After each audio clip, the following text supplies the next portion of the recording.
और पैसा हो दवाई न खरीदे।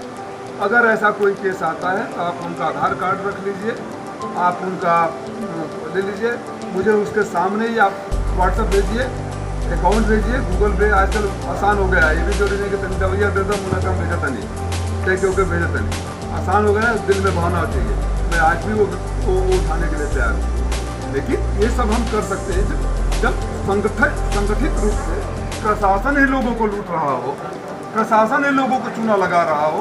रात के अंधेरे में मैं एसडीएम से फिर पूछना चाहता हूँ, मेरा खून खोल रहा है, ऐसा अधिकारी नहीं देखा था। और फिर दोहरा रहा हूँ, एसडीएम साहब अगर आपके पास मेरी आवाज़ जा रही है, मैं जानता हूँ पत्रकार के माध्यम से चली जाएगी, तो आपके ऊपर मैं केस आपके रिटायर होने के बाद तक करूंगा। और आपको मुकदमा और प्रताड़ना क्या होती है, गरीबों की आँख कैसे लगती है, जो दलाल रख रखे हो अपने ऑफिस में बिना पैसे के, कोई फाइल नहीं क्लियर करते हो, उसका हिसाब किताब राजीव राय जरूर चुकता करेगा, मैं ये वचन देता हूँ। राजीव राय जी, समाजवादियों की उत्पीड़न हो रहा है, तो आप विपक्ष के नेता हैं, विपक्ष की आपकी पार्टी भी है, ये आंदोलन कब शुरू होगा इनके खिलाफ? मैंने आपको बताया आंदोलन तो अभी 15 तारीख को भी हुआ था, और इस प्रताड़ना के खिलाफ भी होगा। हम सामाजिक रूप से एक सच्चाई है कि पेंडेमिक चल रहा है, हम ये मौका भी नहीं देना चाहते प्रशासन को या शासन को कि आप पेंडेमिक एक्ट में चाहे कहीं और या हमारे ऊपर आरोप लगाएं। क्योंकि ये अगर मोदी जी बंगाल में चुनाव प्रचार करते हैं, योगी जी पंचायत के चुनाव करते हैं तो कोरोना घर बैठ जाता है, विपक्ष के नेता बाहर आता है तो कोरोना बाहर आ जाता है। ये योगी जी का मंत्र से होता है। तो मैं नहीं चाहता हूँ योगी जी को जो मौका मिले, और आंदोलन तो होगा। आंदोलन तब तक होगा जब ये सरकार वापस मठ में नहीं चली जाएगी, जब तक ऐसी निकम्मी नालायक अब तक के इतिहास में ऐसी कोई सरकार नहीं बनी होगी जो अपने मुँह, अभी बताइए कोई सड़क नहीं बनी, कोई विकास नहीं हुआ। जो लड़का 2016 में लेखपाल को नौकरी पा जाता है उसको भी प्रचार करना शुरू कर देते हैं। यहाँ लखनऊ में बच्चियों के ऊपर लाठी लगती है, बेंगलोर में पोस्टर बने, बेंगलोर आप जाइए, चेन्नई आप जाइए, एयरपोर्ट से बाहर निकलेंगे तो 4 लाख रोजगार, सबको ये प्रचार है। यहाँ का करो ना, डर के बाहर कौन चिल्लाता है, जिसको ये डर हो के घर में लोग कॉलर पकड़ लेंगे।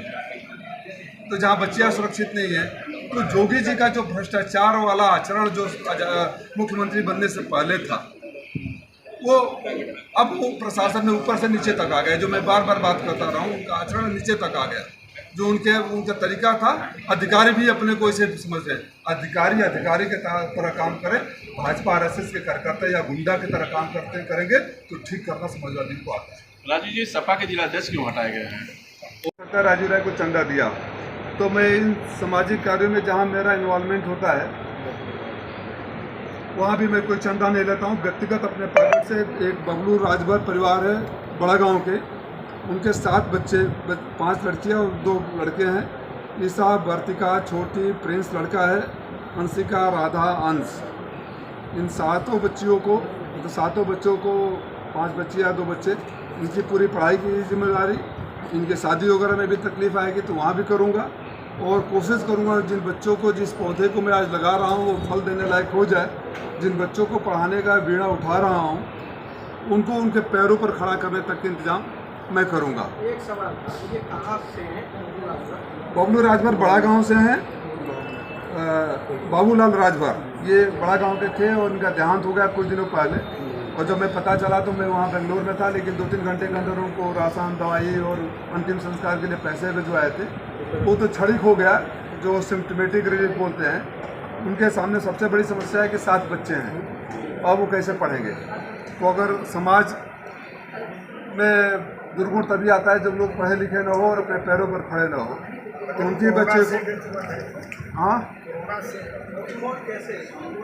अब बीमारी रही होगी। सुबह गए शौचालय के लिए, मजदूर आदमी थे, अचानक उनकी मौत हो गई। दूसरा शेखफलिया के हैं एक राम नगीना यादव, उनकी मौत कोरोना से हो गई। इनकी उम्र मात्र 45 वर्ष थी और इनकी 3 लड़कियां हैं। मैं भी बात किया, पढ़ लिए, लड़कियां पढ़ने में मेधावी लग रही है और एक सपने के साथ पढ़ रही है। बड़ी लड़की बीएससी में है, सेकेंड ईयर में, छोटी 12वीं करके नर्स बनना चाहती है और तीसरी अभी 8वीं में है।